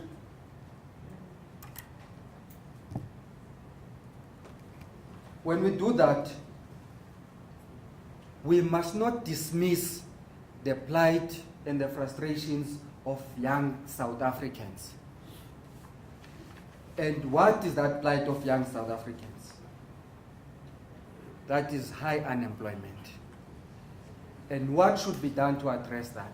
Mount education and skills development, employment opportunities, and youth entrepreneurship.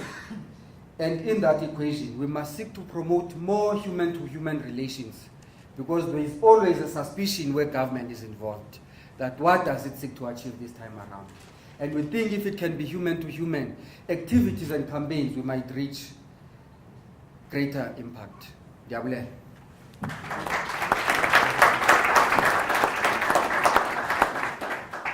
Tulani, thank you so much for that very practical input, and we're quite pleased that some of the steps you've already started working on. Ladies and gentlemen, I'll now hand over to the Honorable Deputy Minister of EDD. Time is coming. Honorable Magdala Masiku.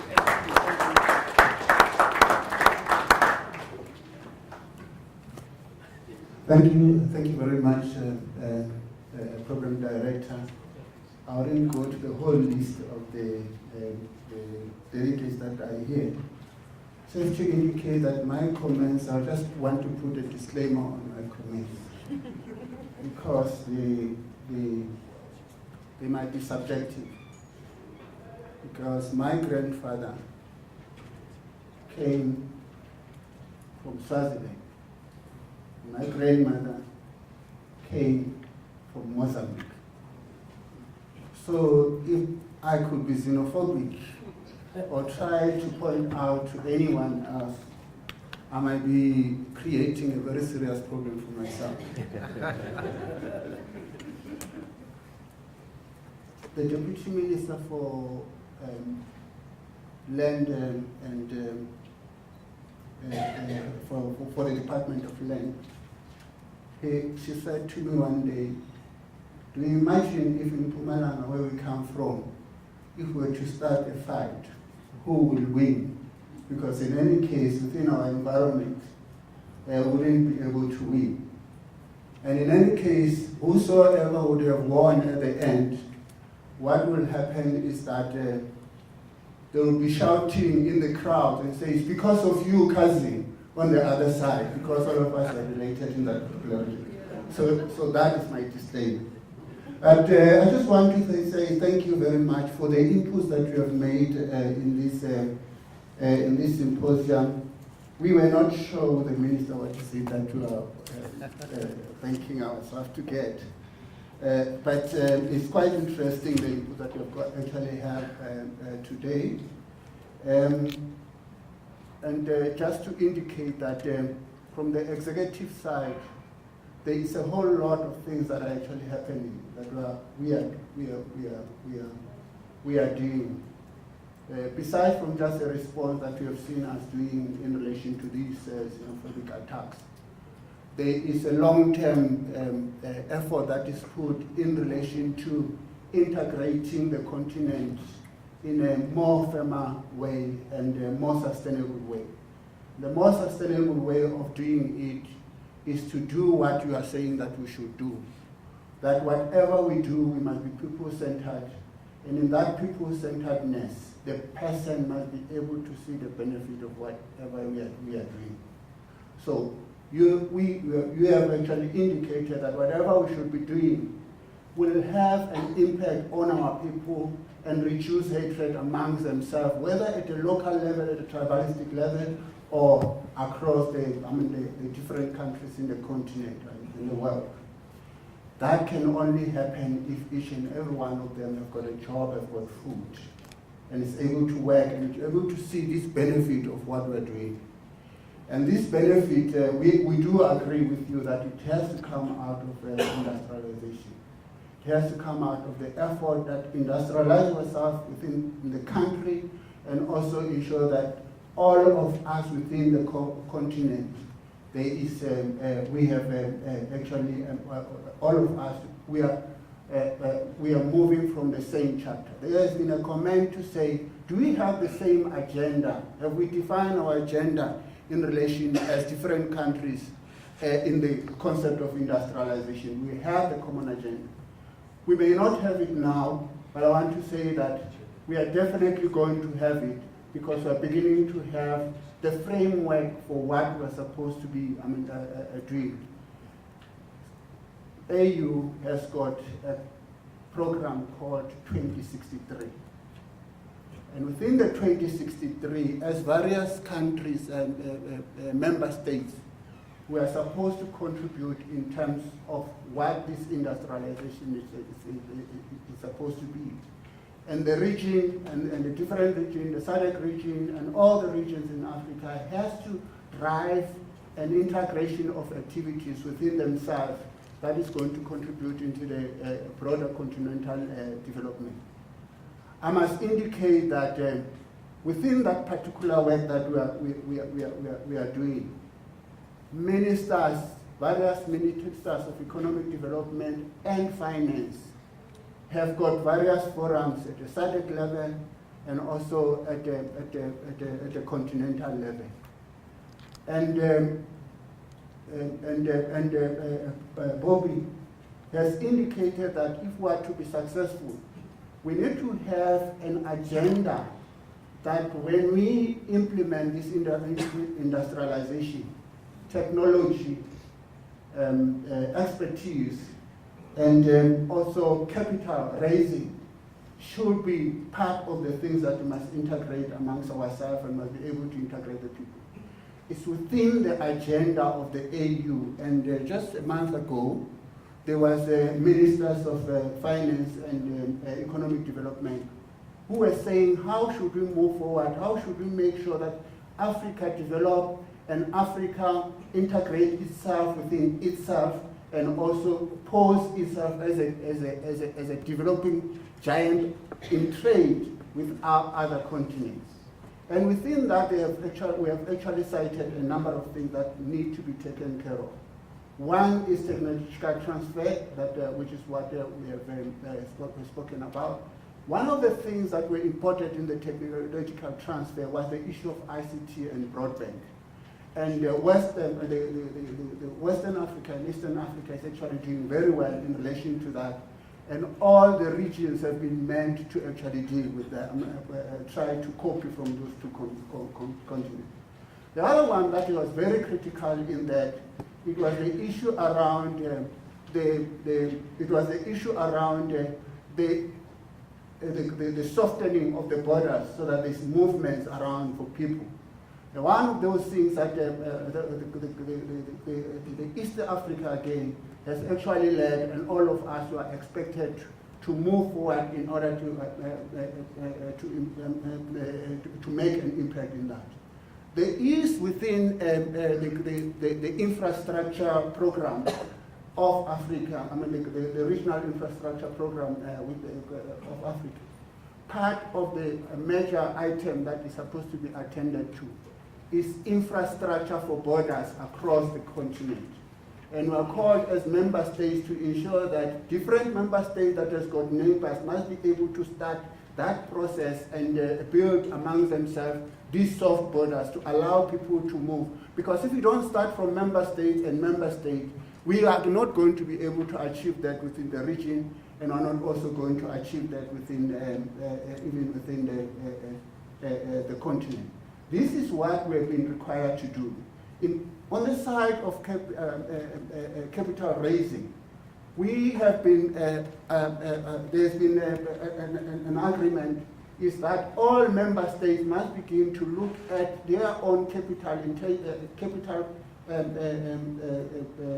internally, the capital muscle internally, and look also on the pension funds in order to use them in order to finance Africa's programs rather than being dependent on the outside world. The additional one that is very important that I want to share with you is the one on the transfer of pricing. That all of us as member states must share capacity, including our academic institution and research. We must share capacity to build our capacity for contractual obligation, so that there must be no loopholes in terms of pricing of our, and also pricing of our goods and commodities when we're trading. So these are the things that integrate Africa as this discussion we're having. Thank you very much. Thank you so much, Honorable Deputy Minister. I hope you'll remember that it was my co-chair that stopped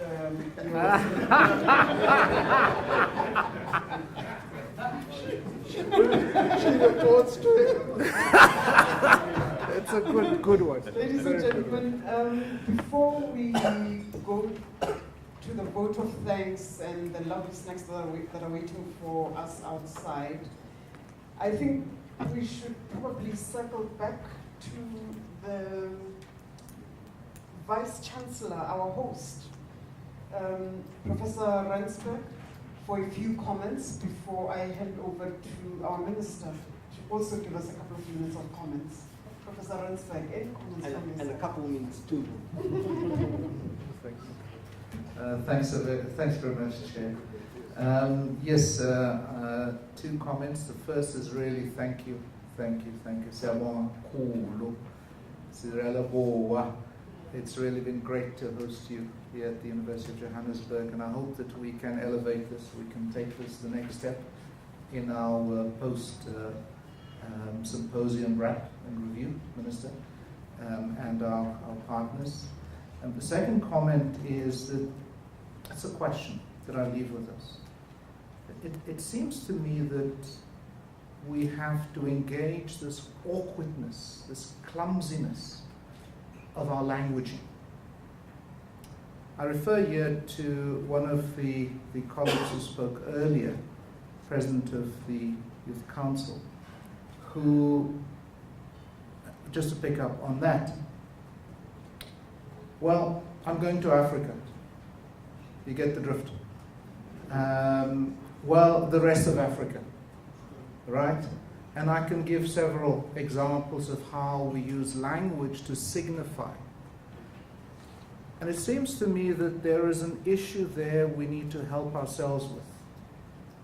What is this language that fits?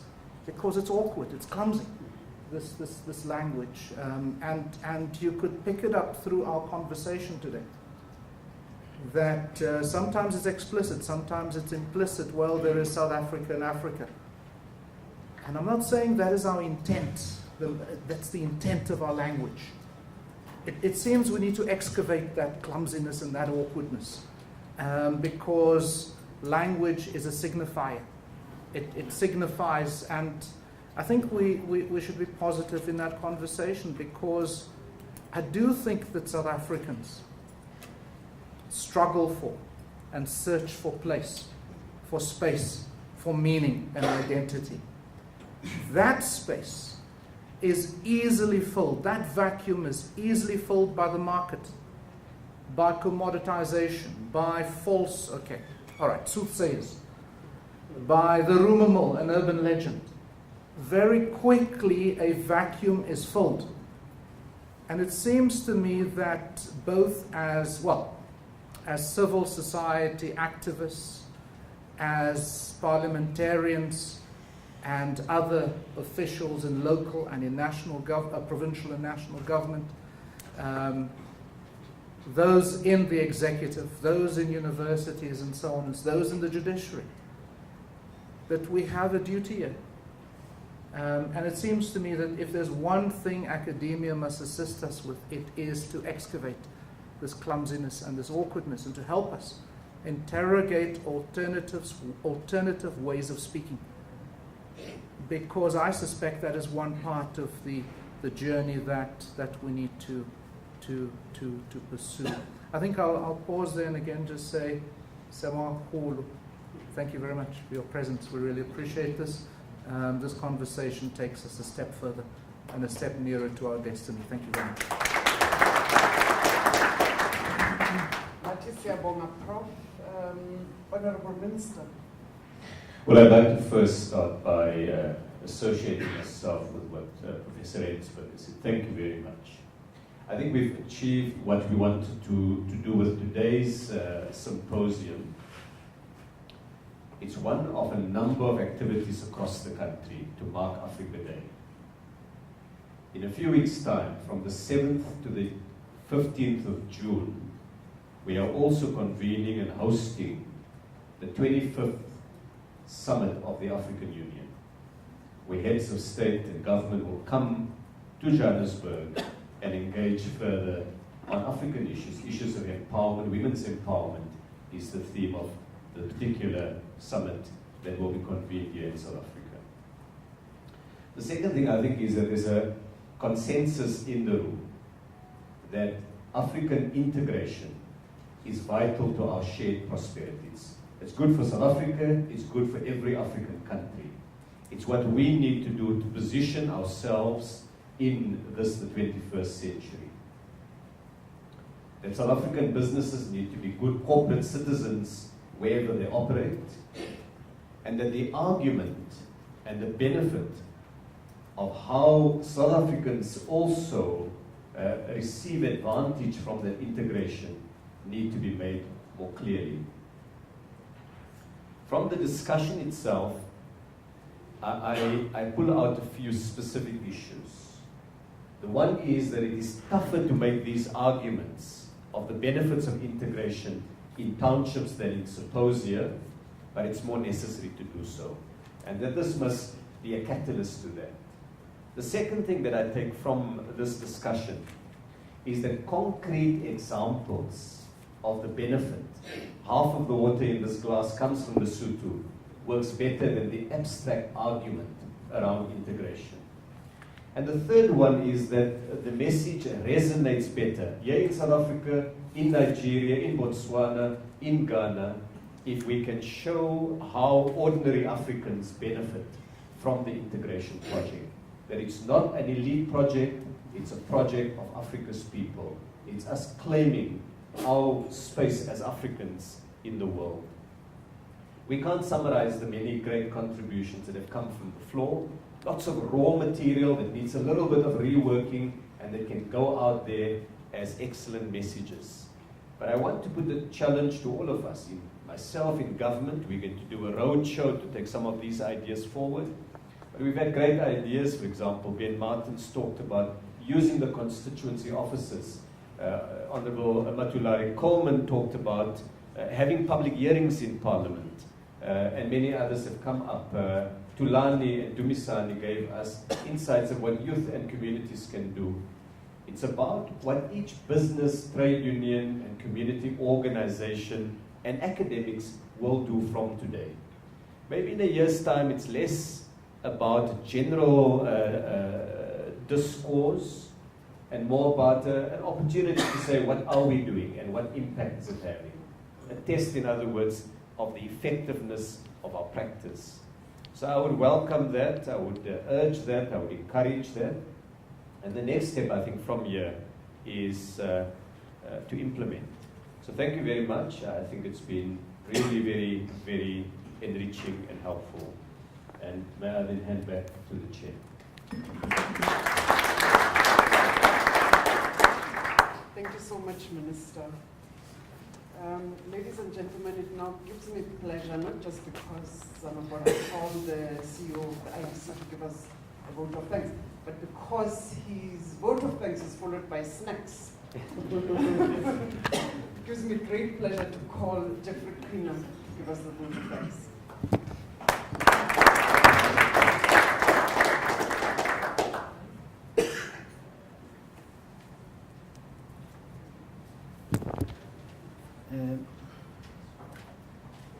Chair of the IDC, thank you for putting pressure and ensuring that my vote of thanks is very quick, lest the snacks get finished, because we do have students or learners around it.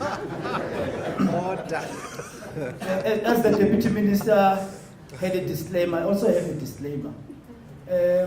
My brother is a former MK cadre. He was in Mozambique and he got married to a Mozambican. So you'd understand, Minister, that when this opportunity was presented to the IDC to participate and partner with UJ, it's something we could not say no to. The other disclaimer is that I'm in a township. I come from a township in Midlands. So it's incumbent upon us really to be able to engage with those, because it's some of those townships where this xenophobic violence started. But I think the third disclaimer, Chair, I will get to the vote of thanks, is that 15 years ago, the IDC expanded its mandate to invest outside of South Africa. To date, our exposure, including commitments, is about just over 12 billion rands in 61 projects in 21 countries. So I think it is important that we embrace regional integration. This happens at a time when we've embarked on a strategy of ensuring that we look at a value chain approach to say which inputs can we get from where. They don't necessarily have to be in South Africa, which markets we should target, and we can create jobs either in South Africa or in some of those other countries. I think the points which have been made by a number of speakers. What I found interesting, Minister, is that today is the start of the African Development Bank's annual meetings in Abidjan. The ADB is 50 years old, and at 2 o'clock, because they do have sessions as well, at 2 o'clock in their program, they have a topic which says Africa without borders. What will it take? Maybe it's not a coincidence that we've had this, because it's something that we need to think about. And to say, what would it take for us as South Africans to embrace this Africa without borders, if we are indeed serious about regional integration? Prof, what I found interesting is that you brought us, of all the other campuses you have, or at least venues, you brought us to a school of tourism and hospitality. So I know we want to get snacks, but tourism is very important in integrating the continent. And I think, and I would like to believe it's not by accident that we are indeed in this venue. Let me come to the vote of thanks, Chair. Let me thank Professor Rensbeck for hosting us, for embracing this when the Minister of Economic Development said we should partner, Professor Isaac, and obviously my chair for facilitating. We appreciate that. Let me thank all the participants that provided stimulating input, food for thought, and some concrete proposals for us to move forward, especially those that have traveled outside of South Africa, for giving us their time and their input. Mr. Issa Aremu, Mr. George Tiat, and all of those colleagues who've joined us from Cape Town. I know sometimes the signal was not that great, but I think we did the best with what we have. Let me thank from the staff of the University of Johannesburg for affording us the venue, particularly Ms. Sharon Ryan from the School of Tourism and Hospitality. Let me also thank the acting DG, Mr. Kumaran Naidu. Let me also thank the IDC team led by David Jarvis. I know everything seems fine, but it's like a duck in a pond. Everything looks calm, but there's a lot of paddling underneath, and that has happened. Let me also thank the Deputy Minister for his comments, and the Chair of the Portfolio Committee, Mayor Matulare Coleman, the members of Parliament present here, all the distinguished guests who took time when there's so many other events and we chose this one. And finally, let me thank the Minister Patel of Economic Development for having the vision of bringing us together here to engage on this important issue. Thank you very much.